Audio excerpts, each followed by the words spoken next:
الحمد لله نحمده ونستعينه ونستغفره ونؤمن به ونتوكل عليه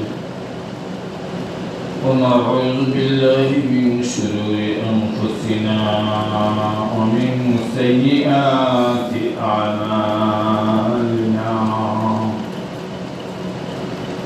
من يهده الله فلا مضل له ومن يضلله فلا هادي له ونشهد أن لا إله إلا الله وحده لا شريك له ونشهد أن سيدنا وسندنا ونبينا وشفيعنا وحبيبنا وحبيب ربنا وطبيبنا وطبيب قلوبنا وأولانا ومولانا محمدا عبده ورسوله أما بعد فقد قال تبارك وتقدس في كلامه القديم والفرقانه المجيد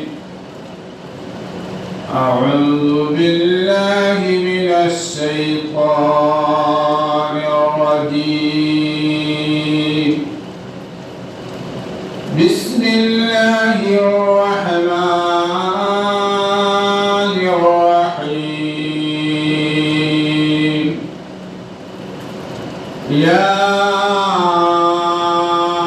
أيها الذين آمنوا اتقوا الله حق تقاته ولا تموتن إلا وأنتم مسلمون بارك الله لنا ولكم في القرآن العظيم ونفعنا وإياكم بالآيات والذكر الحكيم إنه تعالى جواد كريم ملك بر رؤوف رحيم سبحانك لا علم لنا إلا ما علمتنا إنك أنت العزيز الحكيم ربنا تقبل منا إنك أنت السميع العليم وتب علينا يا مولانا إنك أنت التواب الرحيم رب زدني علما رب اشرح لي صدري ويسر لي أمري واحلل عقدة من لساني يفقه قولي صلى الله على سيدنا ومولانا محمد وعلى آله وصحبه وسلم صلى الله على سيدنا ومولانا محمد وعلى آله وصحبه وسلم أستغفر الله إن الله غفور رحيم أستغفر الله إن الله غفور رحيم سبحان الله وبحمده সুবহানাল্লাহিল আযীম সুবহানাল্লাহি ওয়া বিহামদিহি সুবহানাল্লাহিল আযীম লা ইলাহা ইল্লাল্লাহু মুহাম্মাদুর রাসূলুল্লাহ লা ইলাহা ইল্লাল্লাহু মুহাম্মাদুর রাসূলুল্লাহ। মুহতারাম হাজিরিন, আল্লাহ তাবারাকা ওয়া তাআলার অসংখ্য অগণিত শুকরিয়া যে মহান রব্বে করিম আমাদেরকে পবিত্র এক মাস কাল গুলামি করার জন্য কবুল করেছিলেন। রমজানুল মুবারক আমরা অতিবাহিত করলাম। এই রমজান আমরা পেলাম, আমরা অত্যন্ত সৌভাগ্যবান, কারণ রমজান পাওয়ার জন্য সর্বকালের সর্বযুগের সর্বশ্রেষ্ঠ মহামানব আমাদের নবী, বিশ্ব নবী, প্রিয় নবী মুহাম্মদুর রাসূলুল্লাহ সাল্লাল্লাহু আলাইহি ওয়াসাল্লাম দোয়া করেছেন যে রমজান পাওয়ার জন্য। রজব মাস আসার সাথে সাথে নবীজি দোয়া করতেন, আল্লাহুম্মা বারিক লানা ফি রজব ওয়া শাবান ওয়া বাল্লিগনা রমজান। আর এই রমজান আসার পরে আল্লাহর নবী ইবাদত বন্দেগীর জন্য এত বেশি উদ্যোগী হয়ে যেতেন যে অন্যান্য সময়ের তুলনায় দেখা যাইত যে সারা বছরের ইবাদত বন্দেগী যেন এই রমজান মাসে আল্লাহ রাসূল সাল্লাল্লাহু আলাইহি সাল্লাম সাহাবায়ে কেরামকে নিয়ে এত অধিক পরিমাণে ইবাদত বন্দেগী করতেন। এই রমজান পাওয়া এটা সৌভাগ্যের বিষয়। রমজান আমরা পেয়েছি, আমরা অবশ্যই সৌভাগ্যবান, আমরা খুশনসিব। কিন্তু এই রমজানের শিক্ষা, এই রমজানের দীক্ষা, এই রমজানের মিশন বিশদ এগুলোকে সামনে রাখতে হবে। যে এই রমজান আমাদেরকে কি শিক্ষা দিয়েছে, এই রমজানের পর আমরা কি করব, আমরা যতদিন বেঁচে থাকব ততদিন আমাদের কি করণীয় বর্জনীয়, আমাদের দায়িত্ব কি, এই সমস্ত বিষয় অবগত হওয়ার দরকার এবং সেই অনুযায়ী আমল করা সকল মুমিন মুসলমানদের দায়িত্ব। রমজান এসেছে মানুষকে মুত্তাকি হওয়ার জন্য, পরহেজগার বানানোর জন্য, খোদাভীরু বানানোর জন্য, যে মানুষ যেন মুত্তাকি হয়ে যায়, পরহেজগার হয়ে যায়, সে যেন আল্লাহর ডর আর ভয়ে নিজে একেবারে এমন সোজা হয় যে সরল সঠিক পথে যেন তার জীবন পরিচালনা করে। এই তাকওয়া অর্জনের জন্যই রমজান এসেছিল। এজন্য কুতিবা আলাইকুমুস সিয়াম কামা কুতিবা আলাল লাযিনা মিন ক্বাবলিকুম লাআল্লাকুম তাত্তাকুন। এই লাআল্লাকুম তাত্তাকুন এর অর্থ, অর্থাৎ যে কাজের ফলাফল কি, অর্থাৎ রমজান এই সম্পর্কে আল্লাহ তাআলা নিজে ঘোষণা করেছেন যাতে তোমরা মুত্তাকি হতে পারো, তোমরা খোদাভীরু হতে পারো, পরহেজগার হতে পারো, আল্লাহ ভীরু হয়ে যাও। এই জন্য রমজান তোমাদেরকে শিক্ষা দেয় তোমরা যেন আল্লাহকে ভয় আর ডর আর খৌফে অন্যায় কোনো কাজ, পাপের কোনো কাজ, গুনাহের কোনো কাজ, আল্লাহর নারাজগি বা অসন্তুষ্টি হয় এমন কোনো কাজ, যে কাজ করলে জাহান্নামে যেতে হবে, এই কাজ যেন তোমরা করো না। আর এই কাজ তোমরা করবে যে কাজ করলে আল্লাহ রাজি আর খুশি হন, যেই কাজ করলে আল্লাহ তাআলা তোমাদেরকে খুশি হয়ে রাজি হয়ে জান্নাতে দিয়ে দেন, যেই কাজ করলে তোমরা আল্লাহ তাআলা সন্তুষ্টি অর্জন করতে পারবে। এজন্য মহানবী সাল্লাল্লাহু আলাইহি ওয়াসাল্লামের শিক্ষা হলো যে রমজানুল মুবারকে আমরা যেন আল্লাহর কাছে বেশি বেশি করে চাই, আল্লাহুম্মা ইন্না নাসআলুকাল জান্নাতা ওয়া নাউযু বিকা মিনান নার। আল্লাহর কাছে জান্নাতের কামনা যেন আমরা করি, জাহান্নাম থেকে যেন আমরা মুক্তি চাই। তো এই রমজানে শুধু এটা করতে হবে এমন না, রমজানে বেশি বেশি করে এটা চাইবে। আর রমজান ব্যতীত সারা বছর আল্লাহর কাছে এই কামনা করতে হবে যে আল্লাহ আমাদেরকে আপনি আপনার তৈরি জান্নাতে দেন, আমাদেরকে জাহান্নামের খাতা থেকে নাম কেটে দেন। আল্লাহ আমরা যদি জাহান্নামে যাই তাহলে আপনার কোনো লাভ হবে না, উপকার হবে না, ফায়দা হবে না। আমরা জাহান্নামে গেলে গো আল্লাহ আমরা সহ্য করতে পারবো না আপনার এই আযাব আর গজব। এজন্য আমরা আল্লাহর কাছে সর্বদা চাইতে হবে যে আল্লাহ আমাদেরকে জান্নাতের অধিকারী বানাইয়া দেন, আর জাহান্নাম থেকে আমাদেরকে নাম কেটে দেন। তালিকা মুক্ত যদি হয়ে থাকি তাহলে আমাদেরকে সেই তালিকা থেকে নাম কেটে জান্নাতীদের তালিকায় নাম অন্তর্ভুক্ত করে দেন। বেরাদরানে ইসলাম, আমি আজকে যে আয়াত তেলাওয়াত করেছি এই আয়াত তাকওয়া সম্পর্কে, মুত্তাকি হওয়া সম্পর্কে, পরহেজগার হওয়া সম্পর্কে আল্লাহ তাআলার এই আয়াত। কোরআনে কারীমে মুত্তাকি হওয়ার জন্য অনেক আয়াত রয়েছে। ইয়া আইয়ুহাল্লাযীনা আমানুত্তাকুল্লাহ, ইয়া আইয়ুহাল্লাযীনা আমানুত্তাকুল্লাহ, ইত্তাকুল্লাহ। এই আয়াতগুলা অনেক আয়াত রয়েছে যে আল্লাহ তাবারাকা ওয়া তাআলা বারবার আমাদেরকে সতর্ক করে দিয়েছেন, ওয়ার্নিং দিয়েছেন যে হে বান্দা বান্দীরা, হে মুমিন মুসলমানেরা, হে নারী পুরুষেরা, হে মুসলমান নারী পুরুষ, তোমরা সর্বদা আল্লাহকে ভয় করো। আল্লাহকে ভয় করার অর্থ কি? আল্লাহকে ডরানোর অর্থ কি? এইটা আমাদেরকে খোলাসাভাবে বুঝতে হবে যে আল্লাহর ভয়ের অর্থ এইটা হলো আল্লাহর হুকুম মানা, আল্লাহ আদেশ নিষেধ মেনে চলা, ওইটার নামই হলো আল্লাহর ভয়। যেমন আল্লাহ রাব্বুল আলামিন আমাদেরকে নামাজ পড়ার কথা আদেশ করেছেন, আকিমিস সালাহ, আমরা নামাজ নিয়মিত পড়ব। এই নিয়মিত নামাজ যদি আমরা পড়ি তাহলে আল্লাহর নির্দেশ মান্য করা হলো।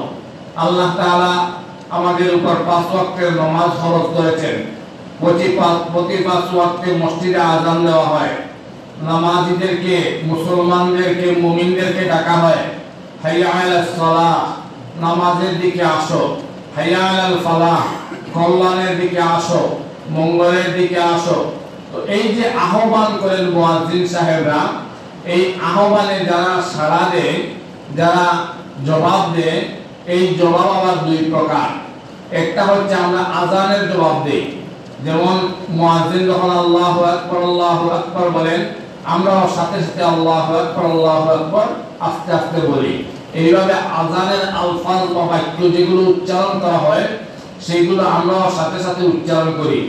এই জবাবকে বলা হয় জবাবে কওলি। কওলি মানে কথা দিয়ে জবাব দেওয়া, অর্থাৎ মুয়াজ্জিন যা বলছেন আমি তা আবার পুনরায় উচ্চারণ করলাম, এটা হলো গিয়ে জবানে কওলি।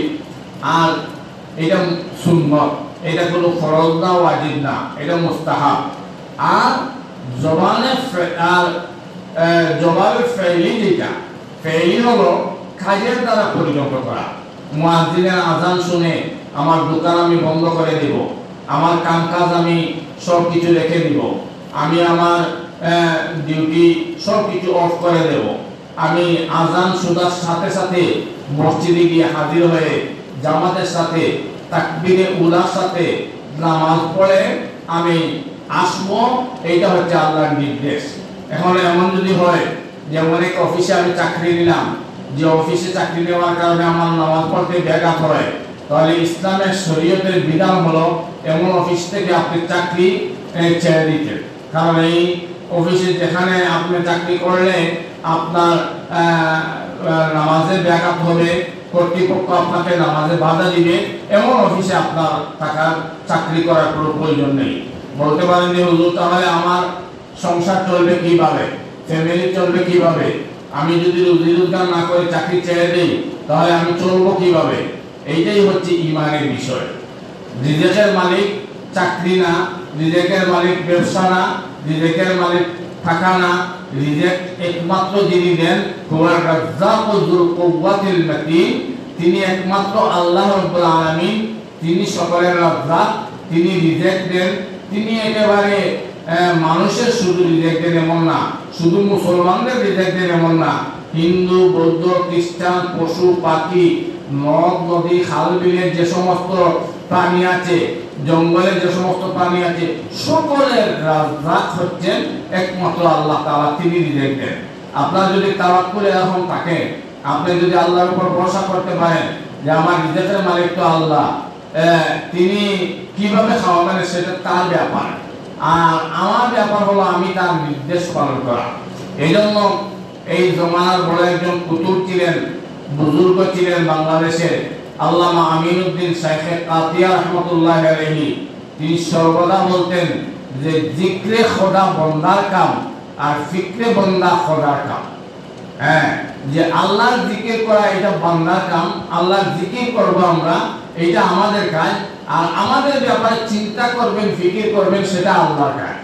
সেজন্য আমরা অনেক সময় নিজের উপর নিজের যে দায়িত্ব না সেটাও আমরা চাপিয়ে দেই, যার কারণে আমাদের এই দুর্গতি হয়, আমাদের সমাজে বিশৃঙ্খলা হয়, আমাদের সমাজে বিভিন্ন ধরনের অপকর্ম দেখা দেয়, আমাদের সমাজে বিভিন্ন ধরনের বিপদ আপদ দেখা দেয়।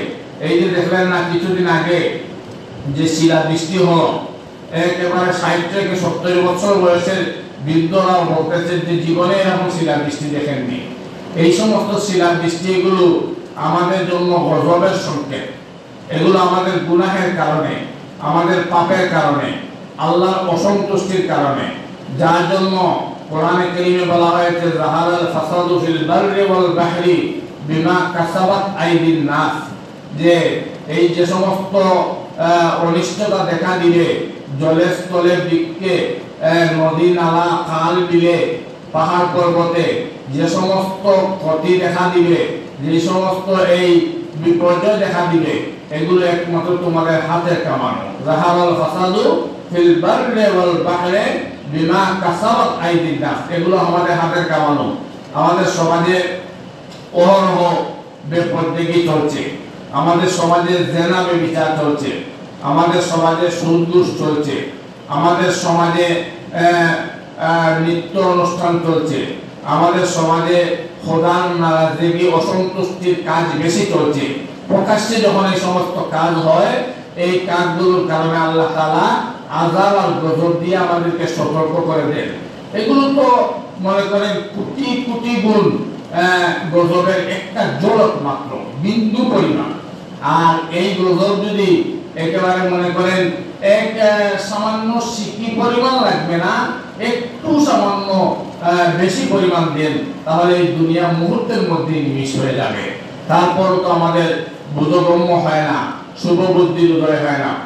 আমাদেরকে ভাবতে হবে যে আমরা এই দুনিয়াতে এসেছি আল্লাহর ইবাদত বন্দেগী করার জন্য, আল্লাহর গোলামি করার জন্য, আল্লাহকে রাজি আর সন্তুষ্টি করার জন্য। আমাদের স্থায়ী জিন্দেগি যেটা, ক্ষণস্থায়ী জিন্দেগি থেকে আমরা চলে যাব, আর স্থায়ী জিন্দেগি যেটা মৃত্যুর পরে শুরু হবে, সেই জীবনের সামাল নিয়ে যেতে হবে। আমি যে আয়াতে কারিমা তেলাওয়াত করলাম, এই আয়াতের তর্জমা হচ্ছে ইয়া আইয়ুহাল্লাযীনা আমানুত্তাকুল্লাহা হাক্কা তুকাতিহ। এই আয়াতটা আমাদের বিবাহ অনুষ্ঠানের আগের সময় পড়া হয়। যখন বর কনের আগ অনুষ্ঠান হয়, তখন আমরা কনের ইজিন নিয়ে বরের সামনে গিয়ে প্রথমে এই খুতবা পড়ি। এই খুতবার মধ্যে 3টা আয়াত তেলাওয়াত করা হয়। এর মধ্যে এক আয়াত হচ্ছে এইটা, যে ইয়া আইয়ুহাল্লাযীনা আমানুত্তাকুল্লাহা হাক্কা তুকাতিহি, হে ঈমানদারগণ। আল্লাহ তাআলা মুমিনদেরকে সম্বোধন করে বলতেছেন, ঈমানদারদেরকে সম্বোধন করে বলতেছেন যে হে ঈমানদারগণ, হে মুমিনগণ, ইত্তাকুল্লাহ, তোমরা আল্লাহকে ভয় করো, হাক্কা তুকাতিহি, যেমনি ভাবে ভয় করার কথা তেমনি ভাবে ভয় করো, অর্থাৎ যথার্থ ভয় করো, পরিপূর্ণ ভয় করো। অন্য আয়াতের মধ্যে আছে যে ইয়া আইয়ুহাল্লাযীনা আমানু দুখুলু ফিস সিলমি কাফা, হে মুসলমানগণ, তোমরা ইসলামের গৃহে প্রবেশ করো পরিপূর্ণভাবে। ফিস সিলমি কাফা, অর্ধেক তোমরা ঢুকবে আর অর্ধেক ঢুকবে না, এক পা ঢুকাইবে ঘরের ভিতরে এক পা বাহিরে, এরকম না, পরিপূর্ণভাবে সমস্ত দেহ নিয়ে, বডি নিয়ে। এটার অর্থ হচ্ছে, উপমা দিচ্ছে এই জন্য যে আল্লাহকে ভয় করার মতো করবে, কিছুক্ষণ ভয় করবে, রমজান আসলে ভয় করবে, আল্লাহর ভয়ে তোমরা দিনের বেলা খাবে না, আর রমজান শেষে তোমরা আবার হালাল হারামের তোয়াক্কা করবে না, না এমন যেন না হয়। এই রমজানে যেভাবে হালাল বস্তু থেকে তোমাদেরকে বিরত রেখে আল্লাহর ভয়ে তেমনি ভাবে এই আল্লাহর ভয় যেন তোমাদের বদ্ধমূল হয়ে যায়, অন্তরে হৃদয়ে যেন গ্রথিত হয়ে যায়। এমন ভাবে তোমরা আল্লাহর ভয় তোমাদের অন্তরে গাঁথবে যেন তোমরা আর আল্লাহর ভয়ে কোনো অন্যায় কাজ না করো, পাপের কোনো কাজ না করো, গুনাহের কোনো কাজ না করো। মদ খাবে না, গাঁজা খাবে না, হেরোইন খাবে না, ফেন্সিডিল খাবে না, চুরি করবে না, ডাকাতি করবে না, অন্যের গীবত করবে না, কুৎসা রটনা করবে না, কাউকে হত্যা করবে না, মিথ্যা মামলা করবে না। এই যা সমস্ত নিষিদ্ধ আছে হারাম কাজ, এগুলোর থেকে বেঁচে থাকবে। এই গত পরশু দেখলাম একটা বই, গুনাহের বেলজ্জত, এটা বাংলা অনুবাদ হয়েছে। বইটা সম্পূর্ণ পড়লাম। এই বইয়ের মধ্যে এত সুন্দর করে লেখক তার তালিকা দিয়েছেন যে কবিরা গুনাহ কি কি কাজ আর সগীরা গুনাহ কি কি কাজ, এবং কবিরা গুনাহ কাকে বলে, সগীরা গুনাহ কাকে বলে, এগুলো অধ্যয়ন করবেন, পড়বেন। পড়লে তাহলে জানতে পারবেন। না জানলে তো আপনি কোনটা গুনাহ কাজ না জানেন যদি, তাহলে এটা থেকে তো আপনি বিরত থাকতে পারবেন না। কোনটা সওয়াবের কাজ এইটা যদি না জানেন তাহলে তো এটা করতে পারবেন না। এইজন্য ইলম যেটা অর্জন করা, জ্ঞান অর্জন করা জরুরি। তলাবুল ইলমে ফরিজাতুন আলা কুল্লি মুসলিম। এটা শুধু হুজুরদের জন্য না, মুসলমান মাত্র সবার জন্য ফরজ। আন্দাজা ইলম অর্জন করা ফরজ। যে পরিমাণ ইলম অর্জন করলে আপনি কমপক্ষে হালাল হারাম, জায়েজ না জায়েজ, বৈধ অবৈধ, ঠিক বেঠিক এগুলো জানতে পারবেন, সেই পরিমাণ ইলম অর্জন করা প্রত্যেক মুসলমান নর নারীর জন্য ফরজ। তো এই আয়াতের মধ্যে আল্লাহ তাআলা বলেন, ইয়া আইয়ুহাল্লাযীনা আমানুত্তাকুল্লাহা হাক্কা তুকাতিহ। তো বলতেছিলাম বিবাহের খুতবাতে যে তিনটা আয়াত পড়ে খুতবা পড়া হয়, এর মধ্যে প্রথমে এই আয়াত আমরা পড়ি, ইয়া আইয়ুহাল্লাযীনা আমানুত্তাকুল্লাহা হাক্কা তুকাতিহ। এর অর্থ হচ্ছে একটা ওয়ার্নিং দেওয়া হলো এই যুবক যুবতী যারা যুগল জীবনে পদার্পণ করতেছেন, বিবাহ বন্ধনে আবদ্ধ হচ্ছেন, নিজের জীবন, নতুন জীবন শুরু করতেছেন, একজন নারী আর একজন পুরুষ, তাদেরকে প্রথমেই মেসেজটা দেওয়া হলো, প্রথমেই তাদেরকে একটা সতর্কবাণী দিয়ে দেওয়া হলো যে হে আয় যুবক আর যুবতী, তোমরা আল্লাহকে ভয় করো, যা রকম ভয় করালে সত্যিকারের ভয় হয় এইরকম ভয় করো। অর্থাৎ প্রকৃত ভয় করো, আল্লাহর ভয় এটা তোমাদের অন্তরে গ্রথিত করে নাও, তোমাদের অন্তরে এটা গেঁথে নাও। তোমরা আল্লাহর ভয় আর ভয় এটা তোমাদের অন্তরে স্থান দিয়ে দাও। তোমরা আল্লাহকে ভয় করো, ইত্তাকুল্লাহ হাক্কা তুকাতিহ। এর পরের অংশে আল্লাহ তাআলা বলেন, ওয়ালা তামুতুন্না ইল্লা ওয়া আনতুম মুসলিমুন। তোমরা মৃত্যুবরণ করবে না যতক্ষণ পর্যন্ত পরিপূর্ণ মুসলমান না হও। অর্থাৎ পরিপূর্ণ মুসলমান না হয়ে তোমরা মৃত্যুবরণ করবে না, কবরে যাবে না। মৃত্যু মুখে পতিত হওয়ার আগে পরিপূর্ণ মুসলমান হয়ে এই দুনিয়া থেকে তোমরা যাও। এতে বোঝা গেল যে এই দুনিয়াটা আমাদেরকে আল্লাহ তাআলা দান করেছেন আখিরাত অর্জন করার জন্য। আল্লাযী খালাকাল মাউতা ওয়াল হায়াতা লিয়াবলুয়াকুম আইয়ুকুম আহসানু আমালা। আমি তোমাদের জীবন এবং মৃত্যু দিয়েছি এই জন্য তোমাদের আমল কার কতটুকু সুন্দর এইটা দেখার জন্য। সুবহানাল্লাহ। তোমাদের আমল কার কতটুকু সুন্দর এটা দেখার জন্য। আপনি যদি আজকে মনে করেন এখানে জুমার নামাজে আসলেন, আপনার উদ্দেশ্যে এটা থাকে যে আমার প্রভু, আমার খালেক আর মালিক, আমার স্রষ্টা, আমার রব, আমার আল্লাহ রাব্বুল আলামিনকে আমি রাজি খুশি করার জন্য আমি নামাজ পড়লাম। এইটা আপনার অন্তরে আছে না আপনি মানুষকে দেখানোর জন্য নামাজে আসছেন, সেটা অন্য কেউ বুঝবে না। একমাত্র আপনার অন্তর দিয়ে আপনি নিজে বুঝবেন যে আপনি কি নিয়ত করেছেন, আপনার সংকল্প কি, আপনার ইরাদা কি, আপনার নিয়ত কি। এজন্য হাদিস শরীফের মধ্যে এসেছে, ইন্নামাল আমাল বিন্নিয়াত। সকল আমলের দারমদার হচ্ছে নিয়তের উপর নির্ভরশীল।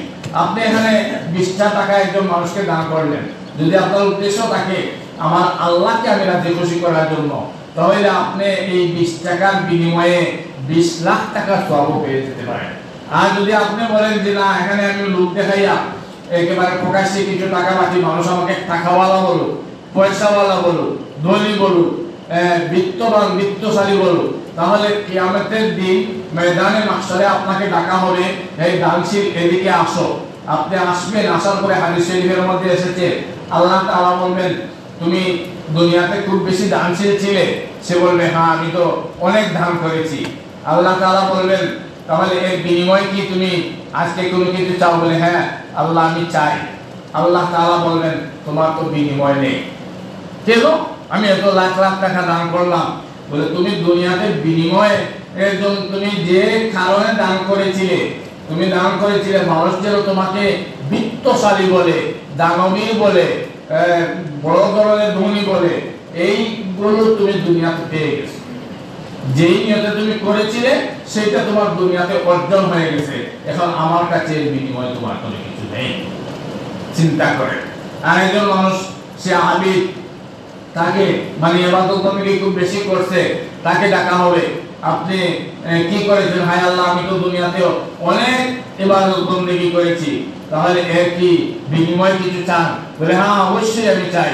আল্লাহ তাআলা বলবেন না আপনি আর বিনিময় পাওয়ার নেই। দুনিয়াতে আপনাকে মানুষ আবিদ বলুক, সবচাইতে বড় বুজুর্গ বলুক, সবচাইতে বড় ইবাদতগুজার বান্দা বলুক, এগুলো চাইছিলে, এই দুনিয়াতে তুমি পেয়ে গেছো, তোমার বিনিময়ে আমার কাছে কোনো কিছু নেই। এজন্য নিয়তকে সর্বপ্রথম সংকল্পকে আপনি ঠিক করতে হবে যে আমরা যা করি ইন্না সালাতি ওয়া নুসুকি ওয়া মাহইয়ায়া ওয়া মামাতি লিল্লাহি রাব্বিল আলামিন। আমরা যা করি সব কিছু আল্লাহর জন্য করি, আল্লাহর ওয়াস্তে করি, আল্লাহকে রাজি খুশি করার জন্য করি। তো এই আয়াতে আল্লাহ তাআলা বলেন ইয়া আইয়ুহাল্লাযীনা আমানুত্তাকুল্লাহা হাক্কা তুকাতিহ ওয়া লা তামুতুন্না ইল্লা ওয়া আনতুম মুসলিমুন। হে ঈমানদারগণ তোমরা আল্লাহকে ভয় করো যথাযথভাবে, যথার্থভাবে, পরিপূর্ণভাবে, আর তোমরা পরিপূর্ণ মুসলমান না হয়ে কবরে যেও না। এই প্রসঙ্গে আল্লাহর ভয় ভীতি সম্পর্কে হাদিসের একটা ঘটনা বলি।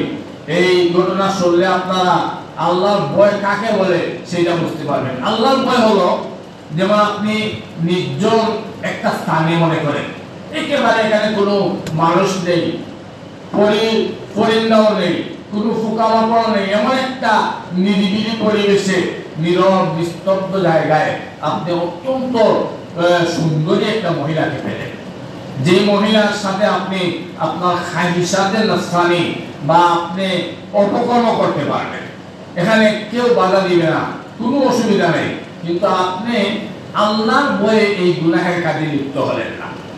আপনি বললেন এখানে কেউ থাকুক আর না থাকুক আমার আল্লাহ তো আছে, আল্লাহ তো দেখতেছেন। এই ভয়ে যদি আপনি এই গুনার কাজ থেকে নিজেকে বিরত রাখতে পারেন, তাহলে হাদিস শরীফের মধ্যে এসেছে আল্লাহর তৈরি নূরের ফেরেশতার চাইতে আপনার মর্যাদা আল্লাহর কাছে আরো বেশি হয়ে যাবে। সুবহানাল্লাহ, চিন্তা করেন। আসলে তো নূরের তৈরি ফেরেশতা যারা, তাদের মর্যাদা বেশি না, মর্যাদা বেশি আমাদের আশরাফুল মাখলুকাত। কারণ ওই যে কোন জিনিসের যে আকর্ষণ বিকর্ষণ ওইটা ফেরেশতাদের মধ্যে নেই। আমরা যেভাবে ঠক দেখলে লাভা পড়ে, স্বাদের কোনো খাদ্য দেখলে আমাদের যেভাবে মনে চায় খাইবার, ফেরেশতাদের এই ধরনের কোনো আকর্ষণ বিকর্ষণ কিছু নেই। সুতরাং গুনাহ করার মতো আকর্ষণই নেই, এটা গুনাহ করবে তারা কিভাবে? আর মানুষের মধ্যে আল্লাহ তাআলা এটা সৃষ্টি করে দিয়েছেন যাতে করে সে আল্লাহর ভয়ে এই নিজেকে নিজে সংযত রাখতে পারে, সংযম রাখতে পারে, গুনাহ থেকে নিজেকে বিরত। সহজ বিষয়, রমজান মাসে গরমের মধ্যে একেবারে আপনার কলিজা ফেটে যাচ্ছে, পানি সামনে আছে, কত ভালো ফ্রিজের পানি, মিনারেল ওয়াটার সব কিছু সামনে আছে, শরবত আছে, কিন্তু আপনি পান করেন না। কিসের জন্য? আল্লাহর নিষিদ্ধ। আল্লাহ নিষেধ করেছেন এই সময় থেকে এই সময় পর্যন্ত খাওয়া যাবে না, পান করা যাবে না। এই যে আপনি আল্লাহর ভয়ে পান করলেন না, আপনার এত পিপাসা থাকার পরে, তৃষ্ণা থাকার পরেও এটা আল্লাহর ভয়ে করলেন। এই জন্যই মানুষ যখন আল্লাহর ভয়ে নিজেকে গুনাহ থেকে বিরত রাখতে পারে, তখন আল্লাহ রাব্বুল আলামিন তাকে ফেরেশতার চাইতে আরো বেশি মর্যাদা দান করে দেন। বেরাদান ইসলাম, তাফসীরের কিতাবে একটা ঘটনা এসেছে, এই ঘটনাটা বলেই সময় শেষ হয়ে যাচ্ছে। এই ঘটনা হলো তিনজন মানুষ, আরো ইতিপূর্বে অন্য জুমায় বলেছি, তারপরে আপনাদের স্মরণ করে দিতে চাই। তিনজন যুবক পাহাড়ের দিকে যাচ্ছিল। হঠাৎ করে এক জায়গায় গিয়ে, এই সেদিন দেখছেন না আমাদের কিভাবে শিলাবৃষ্টি মুহূর্তের মধ্যে, আমরা কেউ বলতেই পারি না। রাস্তায় যারা তারা রাস্তার মধ্যে বিপদে পড়ে গেছে, গাড়ির গ্লাস ভেঙে গেছে, টায়ার গ্লাসগুলো বাসা বাড়ি ভেঙে গেছে, টিন জোর জোর যা একেবারে ঝাপসা হয়ে গেছে। মানে মুহূর্তের মধ্যে, এক সেকেন্ডের ভিতরে বিপদ তো আসতে আর বলা যায় না। তিনজন যুবক যাইতেছে পাহাড়ের দিকে, হঠাৎ করে বিশাল আকৃতির একটা ঘূর্ণি চলে এসে গেছে। এখন তারা বিপদের মধ্যে পড়ে গেছে, কি করবে? তিনজন বুদ্ধি করলো, এক কাজ করো, আমরা তিন বন্ধু, আমরা তো বাঁচার দরকার, কি করি আমরা, ওই পাহাড়ের ভিতরে একটা গর্ত আছে, সৌদি আরবে দেখবেন পাহাড়ের ভিতরে গাড়ে হেলা যেখানে কোরআন নাযিল হয়েছে, এটা তো এটা গর্তের না, পাহাড়ের উপরে গর্ত, বিভিন্ন ধরনের গর্ত আছে, অনেক উঁচু বড় গর্ত আছে। তারা বলে এই গর্তের মধ্যে আমরা ঢুকেছি। তারা এই গর্তের ভিতরে ঢুকে গেছে। ঢুকার পরে এই গর্তের মুখে বিশাল আকৃতির একটা পাথর এসে পড়ে গেছে। গেল তারা বিপদ থেকে বাঁচতে, জীবন রক্ষা করতে, আরো মহা বিপদে পড়ে গেল। গর্তের মুখের মধ্যে বিশাল আকৃতির একটা পাথর এসে পড়ে গেল। এখন তারা এই গর্ত থেকে বের হবে কিভাবে? অত্যন্ত মুসিবতের মধ্যে, বিপদের সময় আরো মহা বিপদে পড়ে গিয়ে তারা পরামর্শ করলো কি করা যায়। এখন তো আমরা ঘূর্ণিঝড়ের খবর থেকে বাঁচার জন্য গর্তের ভিতরে আশ্রয় নিলাম, এবার দেখা যায় আমাদের আরো মহা বিপদ এসে পড়ে গেল। এই পাথর তো আমরা সরাইতেও পারবো না, বের হতেও পারবো না। একজন বলল, আমরা আমাদের নিজের কৃতকর্মের উপর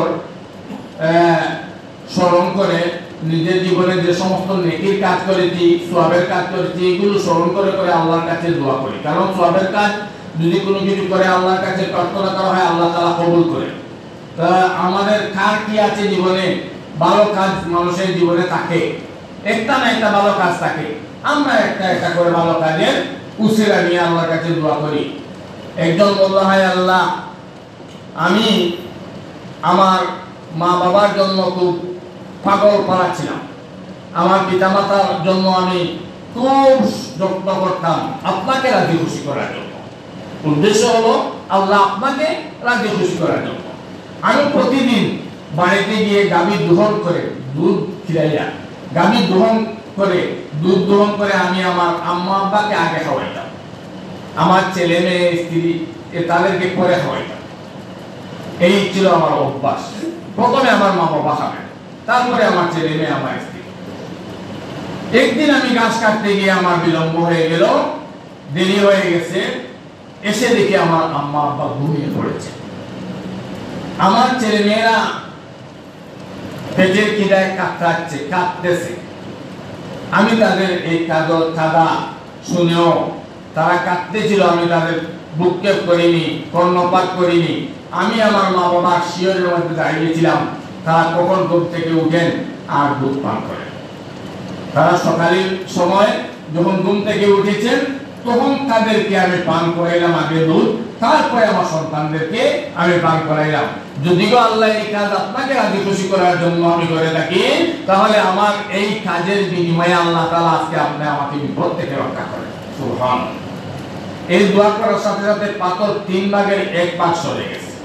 সুবহানাল্লাহ বলেন, 1 ভাগ সরে গেছে। দ্বিতীয়জন বলল, হায় আল্লাহ, আমার একটা চাচাতো বোন ছিল, সে কয়েকবার আমার কাছে টাকা নেওয়ার জন্য আসে, অভাবী ছিল, আমি তাকে টাকা দেই না। একদিন আমি বললাম, তুমি যদি আমার উদ্দেশ্য পূরণ করো, আমি তোমার সাথে খারাপ কাজ করব, জেনা ব্যভিচার করব, তুমি রাজি হও যদি, তাহলে তোমাকে আমি কিছু টাকা 120 দিনার বা দিরহাম দিতে রাজি আছি। সে অনুরূপায় হয়ে, মানুষ বিপদে পড়লে অনেক সময় রাজি হয়ে যায়, সেই আমার চাচাতো বোনটা রাজি হয়ে গেল। আমি যখন নির্জন স্থানে নিয়ে জেনা ব্যভিচারে লিপ্ত হব, এই সময় আমার চাচাতো বোনটা চিৎকার করে উঠলো আর বলল, ইয়া আব্দুল্লাহ ইত্তাকিল্লাহ, হে আল্লাহর বান্দা, তুমি আল্লাহকে ভয় করো। তুমি আজকে আমার সতীত্ব নষ্ট করার জন্য উদ্যোগী হয়ে গেছো, তুমি আল্লাহকে ভয় করো।